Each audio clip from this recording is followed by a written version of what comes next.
അങ്ങനെ വെട്ടി നോക്കട്ടോ. അയ്യോ, ഇതിനകത്തിരുന്ന് ഉറങ്ങിയോ? വരൂ ഇങ്ങോട്ട്, ഇങ്ങോട്ട് ഇറങ്ങി വരൂ. ഈ മനുഷ്യനെ കൊണ്ട് ഞാൻ തോറ്റു. ചേച്ചി ഇങ്ങോട്ട് ഇറങ്ങാൻ. വരൂ വരൂ വരൂ. വരൂ വരൂന്ന്. എന്റെ സ്വഭാവം അറിയില്ല. അളിയന്റെ അടുത്തേക്ക് പോവാ. കൊച്ചാട്ടാ, മാല കൊച്ചാട്ടാ, കൊച്ചാട്ടാ.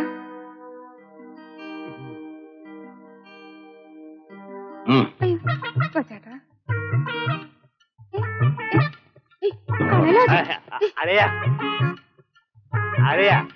അളിയന് ഞങ്ങളെക്കാൾ വലുതാണോ ആ എരപ്പാളി രാവുണ്ണി? എനിക്ക് വലിയവനും ചെറിയവനും ഒന്നുമില്ല. മനുഷ്യത്വമുള്ളവനാണ് ഞാൻ ഇഷ്ടപ്പെടുന്നത്. രാവുണ്ണി ചെറുപ്പം മുതലേ എന്റെ സ്നേഹിതനാ. ഒരു സെക്കൻഡ്, ഒരു ചായ എടുക്കട്ടെ? ഇപ്പൊ വേണ്ട. രക്തബന്ധത്തെക്കാൾ വലുതാണോ കൊച്ചാട്ടാ സ്നേഹബന്ധം? കുളിക്കാൻ കുറച്ച് വെള്ളം ചൂടാക്കിയാലോ? ഞാൻ പറയാം. മുട്ടുവെച്ച് താങ്ങരുത് തങ്ങളെ. ഇല്ല, കൂടെ പറഞ്ഞ ഞാൻ ഒരു മാലയും വാങ്ങിച്ച് കാറും പിടിച്ചു വന്നപ്പോ ഞങ്ങളെ അപമാനിച്ചു വിട്ടില്ലേ? 25 വർഷങ്ങൾക്ക് മുമ്പ് നിങ്ങൾ എന്റെ കഴുത്തിലിട്ടത് മാലയല്ല, കയറായിരുന്നു. അതേ കയറ് മുല്ലപ്പൂവിൽ പൊതിഞ്ഞ മാലയാക്കി ഇപ്പോഴും നിങ്ങൾ കൊണ്ടുവന്നിരിക്കുന്നു. അളിയൻ അങ്ങനെയൊക്കെ തോന്നും. ഈ പണവും പത്രാസും വരുമ്പോ ചിലവന്മാർക്ക് അഹങ്കാരം കൊണ്ട് കണ്ണിന് തിമിരം വരും. അതേടോ, നിങ്ങളെ കണ്ട പട്ടാ പകൽ പോലും എന്റെ കണ്ണിൽ ഇരുട്ട് കയറും. പോയതിന്റെ മുമ്പിന്ന്. കൊച്ചാട്ടൻ ഈ നാട്ടിൽ ഞങ്ങളല്ലാതെ മറ്റാരും ഇല്ലെന്ന് ഓർമ്മ വേണം. എനിക്ക് ഞാൻ മാത്രം മതി. അതുകൊണ്ട് അമേരിക്കയിൽ ഇരുന്നുകൊണ്ട് ഈ ബംഗ്ലാവ് ഞാൻ വിലയ്ക്ക് വാങ്ങിയത്. അപ്പൊ ഞങ്ങളുമായിട്ട് ഒരു ബന്ധവും വേണ്ടെന്നാണോ അളിയൻ നിശ്ചയിച്ചിരിക്കുന്നത്? എന്ന് മാത്രമല്ല, നിങ്ങൾ എന്റെ കോമ്പൗണ്ടിൽ കയറാൻ പാടില്ല. ഇറങ്ങി പുറത്തു പോ. കൊച്ചാട്ടാ,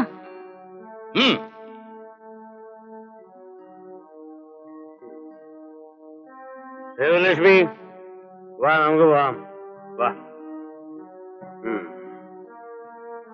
വാടി.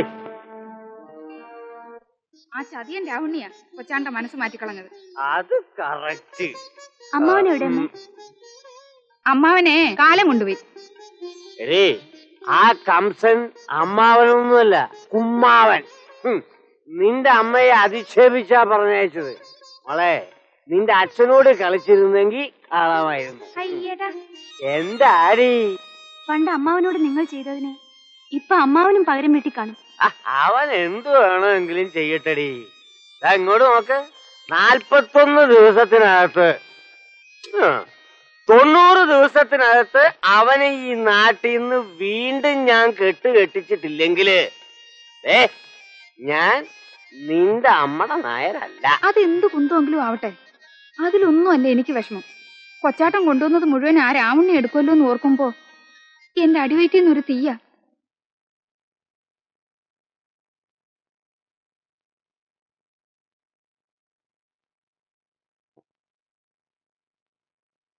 ഓ, ഇപ്പോഴെങ്കിലും തിരിച്ചെഴുന്നള്ളിയല്ലോ.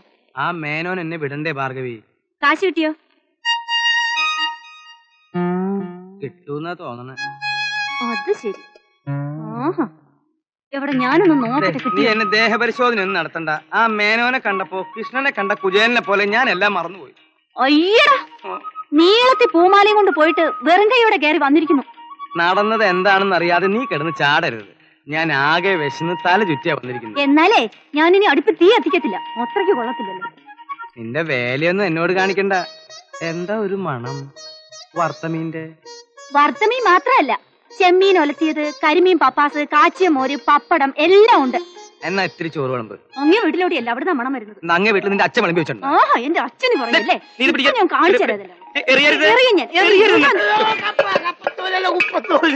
ഞങ്ങളെപ്പോഴും എങ്ങനെയാ? എന്ത് കളിയാണത്? അല്ല, പ്രായത്തിലായിട്ടും കുട്ടിക്കളി മാറിയില്ലല്ലേ കേട്ടാ.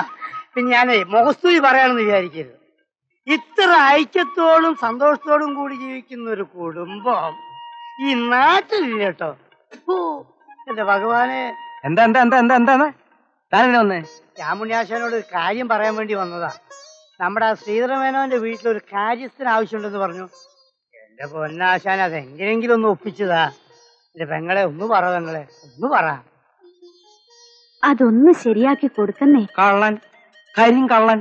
ഇവനെ ഞാൻ ഒരു സ്ഥലത്ത് പശുവിനെ കറക്കാൻ ഏൽപ്പിച്ചു, അവസാനം പശുവിനെ കൊണ്ടുപോയി. കള്ളൻ.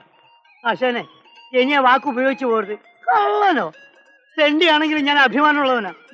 ഒരു കഷ്ണം കയറ് ചെലവാക്കി ഞാനവിടെ കെട്ടിത്തൂച്ചാവും. ആ പെങ്ങളെ ആ വീട്ടിൽ ജോലിയാക്കി തന്നത് സത്യമാണ്. പതിവ് പോലെ ഒരു ദിവസം പശുവിനെ കറക്കാൻ ചെന്നപ്പോ പശു കയറ് പൊട്ടിച്ച് ഓടി പശുവിന് പിന്നാലെ ഞാനും ഓടി ഓടി ഓടി ഓടി ഓടി ഓടി ഞാൻ പശുവിനെ പിടിക്കാൻ നോക്കി. എന്നിട്ട് ആ താൻ പശുവിനെ പിടിച്ചില്ലേ? പശുവിനെ പിടിച്ചു. പശു അത്ര ദൂരം ഓടിയില്ലേ, ഭയങ്കര ഓട്ടല്ലേ ഓടിയേ. പശുവിനെ പിടിച്ചിട്ട് താൻ ഉടമസ്ഥന് തിരിച്ചു കൊടുത്തോ? അപ്പൊ ഉടമസ്ഥന് തിരിച്ചു കൊടുത്തോന്ന് ചോദിച്ചാ ഞാൻ ആ പശുവിനെ വിറ്റു. പിന്നെ ഞാൻ വിക്കല് ഞാൻ എന്ത് ചെയ്യും? കേട്ടില്ലേ? എന്നിട്ട് ശേഷം വാട്ടീസൊക്കെ അടിച്ച് 2 ദിവസം അവിടെ ലോഡ്ജ് താമസിച്ചു. പിന്നെ അടുത്ത തീവണ്ടിക്ക് ഞാൻ ഇങ്ങോട്ട് വന്നു. ബാക്കി ഇതാ 100 രൂപ.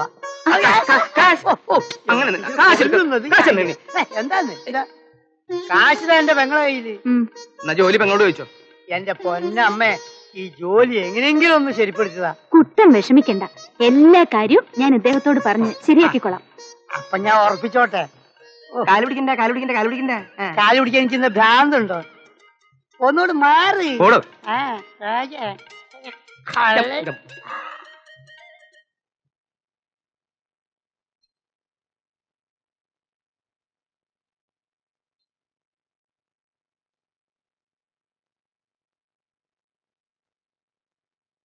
എന്താ പേര്? കുട്ടൻ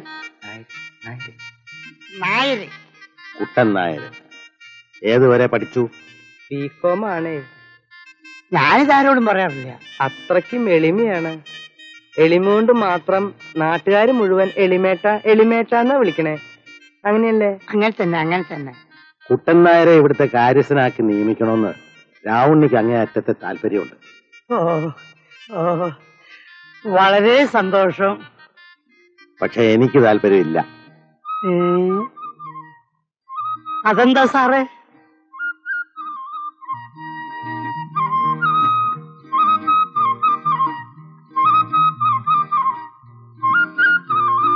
തന്നെ കുറിച്ച് ഞാൻ പുറത്തൊരു അന്വേഷണം നടത്തി. അത് അസൂയക്കാര് പലതും പറയും. വിശ്വസിക്കാവുന്നത് തന്നെ പറഞ്ഞതാ. താൻ ഇതിനു മുമ്പ് ജോലി ചെയ്തിരുന്ന സ്ഥലത്തുനിന്ന് പുറത്തായത് എങ്ങനെയാണ്? അതൊരു മോഷണ കേസുമായിട്ട് ബന്ധപ്പെട്ടതാ. മോഷണ കേസോ? അതെ, അതിലെനിക്ക് അഭിമാനമുണ്ട്. താൻ ഇയാളെ കൊണ്ടുവന്ന് എന്നെ തെണ്ടിക്കാനാണല്ലേ?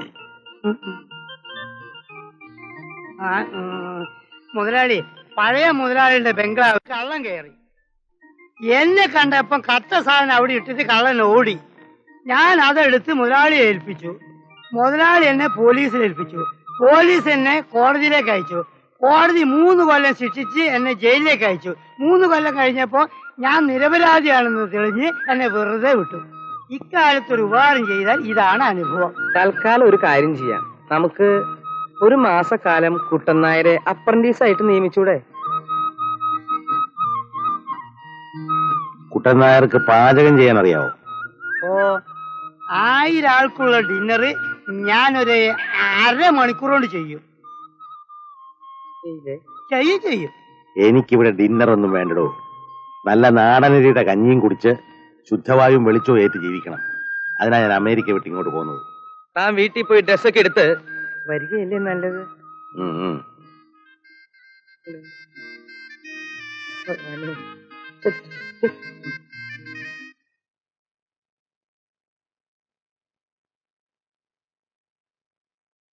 കുട്ടൻ നായര് വിശ്വസ്തനാണല്ലോ. അല്ലാത്തവർ ഞാൻ ഇവിടെ വിളിച്ചോണ്ട് വരുമോ? രാവുണ്ണിക്ക് അറിയാവോ, ഒരു മനുഷ്യ ജീവിതത്തിൽ അനുഭവിച്ചു തീർക്കേണ്ട എല്ലാ സുഖവും ദുഃഖവും ഞാൻ എന്റെ അമേരിക്കൻ ജീവിതം കൊണ്ട് അനുഭവിച്ചു തീർത്തതാ. മേനോൻ സാറ് 5-6 മദാമാരെ കെട്ടിക്കൊണ്ട് വരുമെന്ന് ഞാൻ വിചാരിച്ചത്. വേണമെങ്കിൽ 50 എണ്ണത്തിനെ കെട്ടിക്കൊണ്ട് വരായിരുന്നല്ലോ. പക്ഷെ എങ്ങനെയെങ്കിലും പണം ഉണ്ടാക്കുക എന്നുള്ളത് മാത്രമായിരുന്നു എന്റെ മോഹം. അതിനിടയില് വിവാഹത്തെക്കുറിച്ച് ഞാൻ ചിന്തിച്ചില്ല. അതൊക്കെ വേണ്ടതാ. എങ്കിലും അവസാന കാലത്ത് ഒരു തുള്ളി വെള്ളം തരാൻ ആരെങ്കിലും വേണ്ടതല്ലേ? വേണ്ടടോ, അതിലും വലിയ കാര്യങ്ങൾ എനിക്ക് ചെയ്തു തീർക്കാനുണ്ട്. തറവാട്ട് വക സ്വത്ത് തട്ടിയെടുത്തിട്ടാണ് എന്റെ പെങ്ങളൊളിയൻ എന്നെ ഇവിടെ ഓടിച്ചത്. അതുകൊണ്ട് അവരുടെ മുമ്പില് കിട്ടാവുന്നത്ര എസ്റ്റേറ്റുകളും പറമ്പുകളും എനിക്ക് വാങ്ങിച്ചു കൂട്ടണം. അതൊക്കെ വേണ്ടതാ. എങ്കിലും അവസാന കാലത്ത് ഒരു തുള്ളി വെള്ളം തരാൻ ആരെങ്കിലും. അതിന് നിങ്ങളൊക്കെ ഇല്ലേ? എന്നാലും ഒരു ഭാര്യ എന്ന് പറയുമ്പോ അതൊരു ഐശ്വര്യാണേ. രാവുണ്ണി എവിടുന്നാ വിവാഹം കഴിച്ചത്? ആ കാര്യമൊന്നും പറയണ്ട. ഞാനൊരു ചെറുക്കന്റെയും പെണ്ണിന്റെയും കല്യാണം ഉറപ്പിച്ചു. പെണ്ണൊരു അലവലാതിയായിരുന്നു. അതറിഞ്ഞ് മുഹൂർത്ത സമയത്ത് ചെറുക്കൻ വന്നില്ല. നാട്ടുകാർ കൂടി എന്നെ കൊണ്ട് അവളെ കെട്ടിച്ചു. അതാ എന്റെ ഭാർഗവി. അപ്പൊ തന്റെ ഭാര്യ അലവലാതിയാണോ? കണ്ടോ, അപ്പൊ എനിക്ക് കിട്ടുന്നത് അതുപോലുള്ളതാണെങ്കിലോ? ഏയ്, മേനോൻ സാറിന് നല്ല തങ്കക്കുടം പോലുള്ള പെണ്ണിനെ ഞാൻ കെട്ടിച്ചു തരും. ആ, വഴി പോലെ നമുക്ക് ആലോചിക്കാം.